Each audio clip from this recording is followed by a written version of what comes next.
Mike and Lisa had been eagerly looking forward to this getaway, a much-needed escape from the fast-paced demands of their everyday lives. The thought of spending a weekend in the mountains, surrounded solely by the peaceful sounds of nature, felt almost surreal. They had meticulously planned every aspect of the trip, from selecting a charming cabin with large windows offering breathtaking views of the hills to creating a menu that included fine wines and dishes prepared by Lisa, who had a passion for cooking. Tom and Emma weren't just close friends, they were like family. The two couples had shared many years of memories, from impromptu trips to cozy home dinners filled with long discussions about life. This trip had a deeper significance. It was a celebration of a friendship that had stood the test of time and change. Upon arriving at the cabin, carrying bags packed with warm blankets and board games, they couldn't help but laugh like children when they realized the cabin was even more beautiful than the pictures had shown.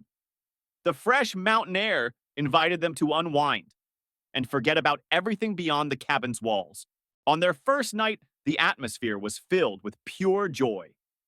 After a delicious dinner, the group gathered around a crackling fire in the living room, the warmth from the flames adding to the cozy ambiance. As they sipped wine, stories of past adventures were shared and laughter filled the space. It was one of those moments that made Mike feel that nothing could possibly break their bond. The following morning, they ventured out to explore the area around the cabin, strolling along trails that wound through the trees and ended at a stunning view of a crystal clear lake. Emma, the most enthusiastic member of the group, kept suggesting amusing poses for the photos they took together, while Tom, quieter by nature, limited himself to smiling and walking at a steady pace. Lisa and Mike lingered behind, savoring the tranquility of their surroundings. Everything seemed perfect. The carefree, lighthearted mood made Mike feel this would be one of their most memorable weekends. When the second night arrived, the atmosphere was even more relaxed. The fireplace crackled once more, and the couple sat around it with their glasses of wine. The conversation began with light, casual topics, but soon turned more personal, reflecting the deep comfort and trust they shared. Emma, always the most outgoing, told a hilarious story about a trip she had taken with Tom years ago, which had everyone laughing. Lisa, who appreciated Emma's humor, also shared funny memories she had with Mike. It was one of those nights where everything seemed perfectly in sync. Laughter, stories, and the soothing sound of the wind outside creating the perfect backdrop. Mike, sitting on the sofa with Lisa beside him, looked around and felt a deep sense of gratitude for the moment. To him, the trip had already fulfilled its promise. It had strengthened their friendships and provided a refreshing break from the usual routine. But little did he know, one sentence would soon shatter the atmosphere and alter the course of the evening, challenging everything he believed about his relationship and friendship. With a mischievous smile lighting up her face, Emma leaned forward, resting her elbow on the armrest of the sofa, and playfully suggested, "What if we swap partners for a night?" The room, which had just moments before been filled with laughter and warmth, seemed to freeze. Mike felt a chill run down his spine, as if the air had suddenly become thick with tension. He chuckled awkwardly, trying to diffuse the discomfort. "Oh, sure, Emma. Very funny," he replied, hoping to steer the conversation back to safer ground. However, his forced laughter was met with uncomfortable silence. Tom, avoiding eye contact, looked away, while Emma's smile remained, as if she fully expected her suggestion to be taken seriously. Then, the unexpected happened. Lisa, who had been sitting next to Mike, let out a light laugh and responded enthusiastically, "Wow, what a fun idea! Let's do it!" Mike's heart sank. Her words, spoken so naturally, hit him like a ton of bricks. He searched her face for a sign that this was just a joke, a playful tease. But all he saw was curiosity, her eyes sparkling as if the suggestion had sparked something inside her. Tom, who had been silent until then, shifted uncomfortably on the sofa, looking like he wanted to disappear into the cushions. "I don't know if that's a good idea, Emma," he mumbled, his voice almost drowned out by the crackling fire. But Emma wasn't backing down. With a playful tone that masked the seriousness of her words, she swirled her wine glass and insisted, "Oh, it's just one night. No strings attached. Don't you think it would be fun to try something new, Mike?" Mike averted his gaze, desperately trying to anchor his thoughts.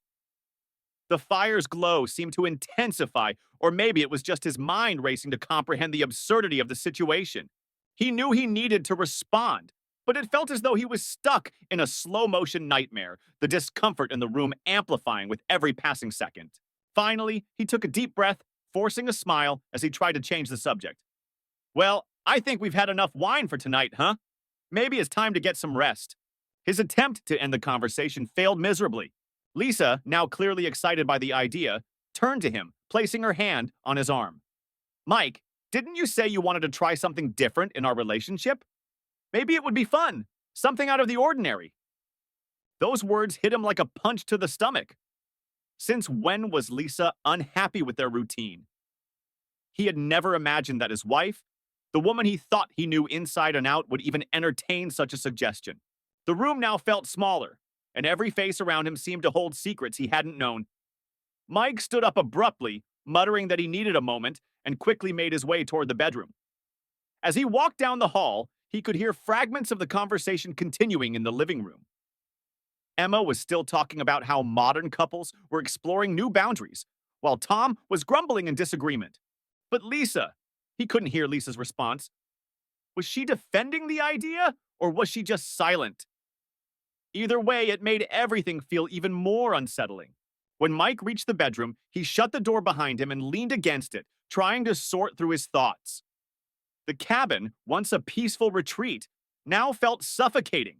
He looked at the neatly made bed, the crisp white sheets, and the suitcases still open in the corner, a stark reminder that the trip had only just begun. His mind was spinning, and he wondered how a night that had promised fun and laughter had taken such an unsettling turn. Sitting on the edge of the bed, Mike placed his hands over his face, trying to breathe deeply. He needed answers, needed to understand what was going on with Lisa, with Emma, with everyone else. But more than anything, he needed to understand what it meant for him, for the marriage he had always believed was unshakable. Deep down, Mike sensed that the trip, which was supposed to be about celebrating friendship and love, had crossed a point of no return. A few minutes later, Lisa entered the bedroom, slowly opening the door, as if trying not to disturb him. Her steps were hesitant, and the look in her eyes was a mixture of uncertainty and concern. He sat on the edge of the bed, elbows on his knees, staring at the floor as though the answer to everything lay in the wooden grain beneath him. When Lisa closed the door behind her, the sound of the latch clicking seemed to echo in the room, breaking the silence. Mike, she began softly, her voice careful, but he didn't lift his eyes. The tension between them was thick, as if every word carried irreversible weight. Please don't misunderstand me, she continued. I just thought this could be something new, a way to connect in a different way. Mike finally looked up, and what he saw in her eyes made her hesitate.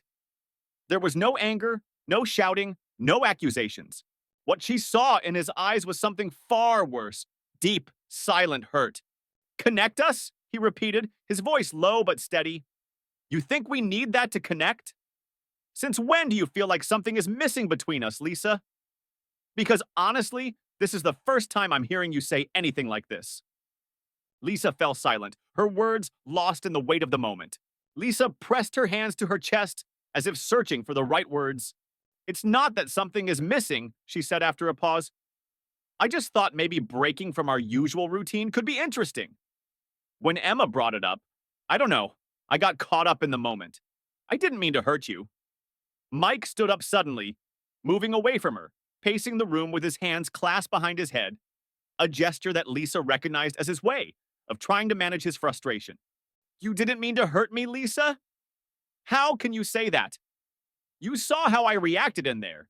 You saw how much that affected me. How could you even consider something like that for a second? Lisa struggled to find the right response. No matter how she tried to justify her actions, she knew she had crossed a serious boundary. It was just a silly idea, Mike. I didn't think it through. I was having fun. We had a bit to drink. It wasn't meant to be taken seriously. Mike stopped pacing and turned to face her. Lisa, you don't understand. It's not just about what you said, it's what it means.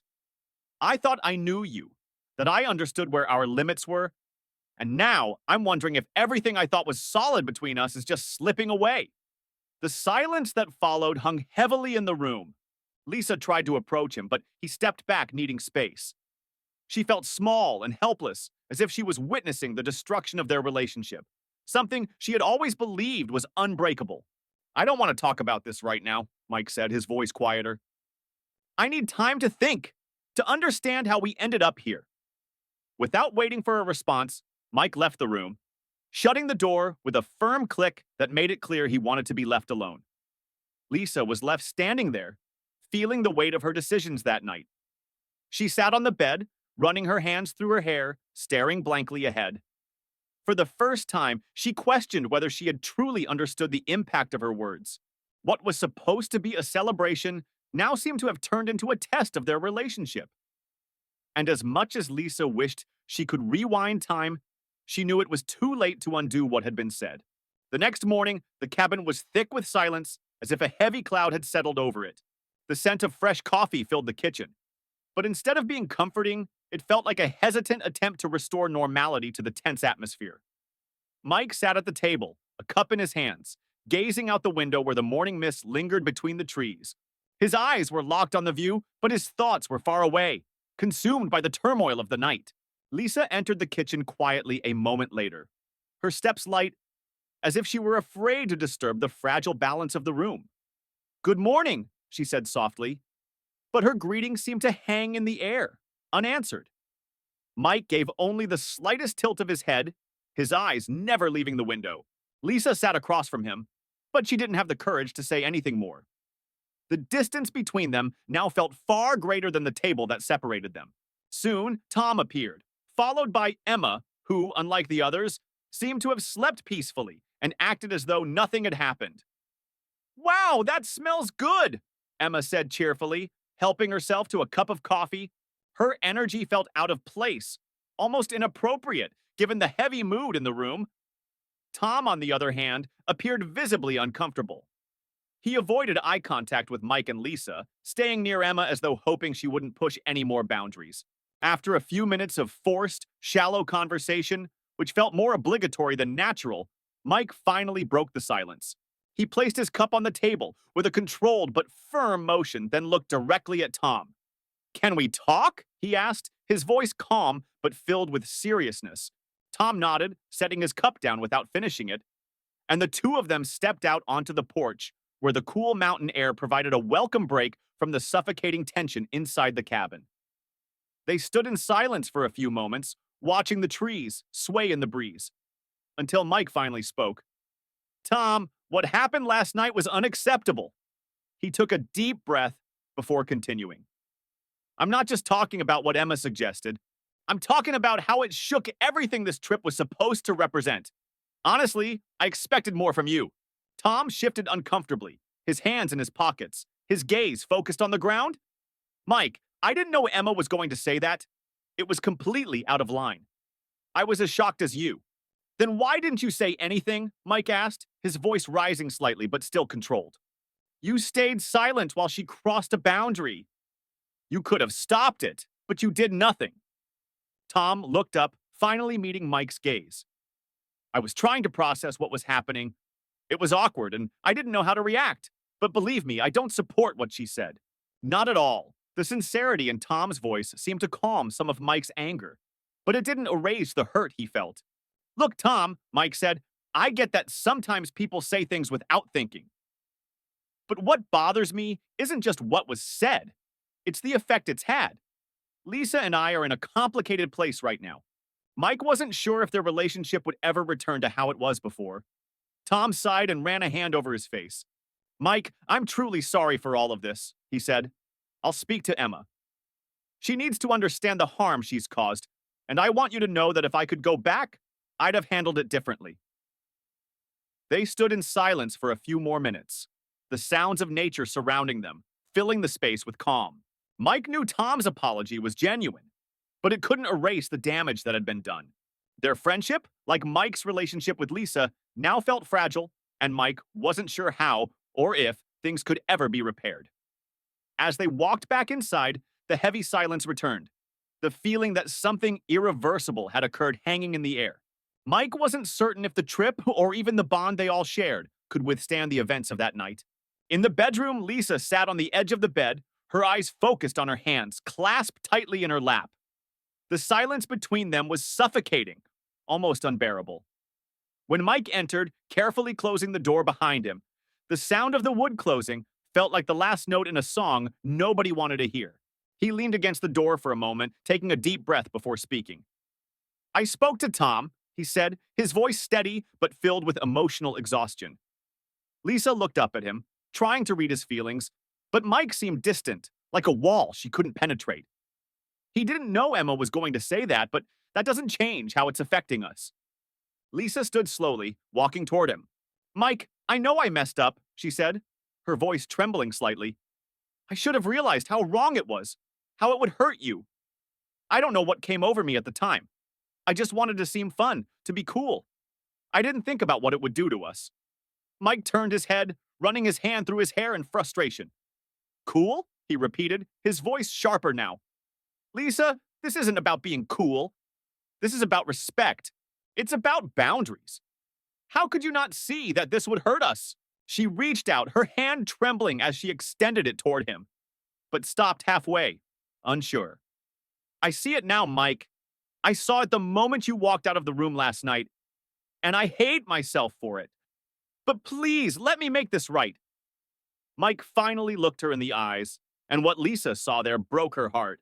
It wasn't anger that filled him, but deep sadness, a profound disappointment that seemed more than she could bear. He crossed his arms, almost as if to protect himself from opening up too much. "Fix this. How do you think we fix something like this, Lisa? It's not just about last night.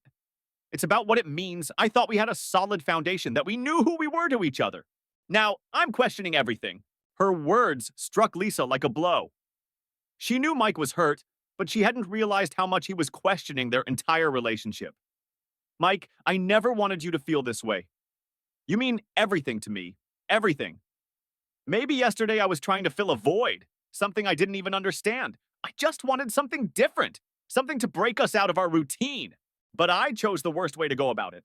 Mike frowned, confusion and pain clear in his eyes. "And you thought that was the right way? Swapping partners, Lisa? Our intimacy? Our trust? You think that was what our marriage needed?" She finally stepped forward, her hesitation fading as she reached for his hand, squeezing it tightly. "No, Mike, that's not it. I was foolish. I got carried away by a silly idea. Please, listen to me. I love you, and I'm willing to do whatever it takes to show you that." He remained still, his expression unreadable. After a long pause, he pulled his hand away and stepped back. "I just need time, Lisa. I need time to process all of this. Right now, I don't know what to think. And to be honest, I don't know if I can look at you the same way." His words felt like a knife to Lisa's heart, but she knew she had to hear them. Tears welled up in her eyes, but she held them back, determined not to worsen the situation. "I'll wait, Mike, as long as you need. But please know that I haven't given up on us." He didn't reply. Instead, he grabbed his jacket and left the room, leaving Lisa alone again. This time, she couldn't stop the tears from flowing. As the door shut, she collapsed onto the bed, sobbing, knowing she had caused Mike immense pain and now only hoped he could find a reason to believe there was still something worth saving between them. Mike stepped outside, breathing deeply, trying to calm the heaviness in his chest. He wandered aimlessly, following the trail they had walked the day before. But this time, the beauty around him felt distant, almost irrelevant. His mind was filled with a whirlwind of thoughts, memories, and questions. How could something so solid between him and Lisa have become so fragile, so easily shaken? As he walked, moments from the past replayed in his mind. He remembered meeting Lisa, the hours they spent laughing together effortlessly, how they built their life on trust and understanding. That was what hurt him the most. The idea that something so precious could be so easily threatened by an impulsive decision, something that didn't even make sense to him. Yet he also wondered if he had missed signs, if he had ignored that something was missing for her. The trail ended at a clearing that led to a cliff, offering a breathtaking view of the mountains. Mike paused there, looking out at the horizon. The silence around him was almost deafening, broken only by the wind rustling through the trees. He rubbed his hands over his face, trying to organize his thoughts. He loved Lisa, He was sure of that, but love didn't seem like enough to fix what had been broken. Back at the cabin, Lisa sat at the kitchen table, holding a cup of coffee that had long gone cold. Emma, seemingly unaware of the tension in the air, attempted to start a conversation. Last night was just a silly idea, right? I didn't mean for all this drama to happen. Lisa looked up at Emma, her face showing a mixture of exhaustion and frustration. Emma, you don't get it. It wasn't just the idea. It was what it revealed about me, about what's going on between Mike and me. Don't you see? It was more than just a joke. Emma hesitated, finally realizing the full extent of her words from the previous night. I'm sorry, Lisa. Really, I didn't mean for things to go that far. It's not about me, Lisa replied, shaking her head. It's about us. I saw the look on Mike's face last night. He was so hurt, and I know I'm the one who caused it. On the porch, Tom watched quietly from a distance. He knew he needed to speak with Emma, but he didn't know where to begin. The tension among them all was palpable, and he realized that the trip, which was meant to be a celebration, had turned into a minefield of unresolved feelings. A few hours later, Mike returned to the cabin. He entered quietly, finding Lisa in the kitchen. As soon as she saw him, she stood up but said nothing, waiting for him to speak. He placed his hands in his pockets, looking at her, his face filled with uncertainty, but also a sense of decision. Lisa, he began, his voice firm, but not hostile. I've been thinking a lot about us, about what all of this means. And I've realized something. I don't want to give up on you. I don't want to give up on us. But that doesn't mean it's going to be easy to forget what happened. Tears filled Lisa's eyes, and she took a step forward, but hesitated. Mike, I don't expect you to forget. I just want you to know I'll do anything to fix this. I know I was wrong, and I know I hurt you. Mike nodded slowly, as if still processing his own feelings. Fixing this will take time, Lisa. It's not something that's going to happen overnight. But if you're willing to try, so am I. Lisa took another step, carefully holding his hand, afraid he might pull away. I am, Mike, more than anything, because at the end of the day, you're everything to me, and I never want you to doubt that again. Mike squeezed her hand lightly, and for the first time, there was a spark of hope in his eyes. It was a small start, but it was real. As they stood there, trying to find a new balance, the cabin felt less stifling, and the sound of the wind outside carried a silent promise. With effort and love, some things could still be rebuilt. Thank you for watching the video. If you enjoyed it, don't forget to subscribe and turn on notifications so you won't miss any updates. See you next time.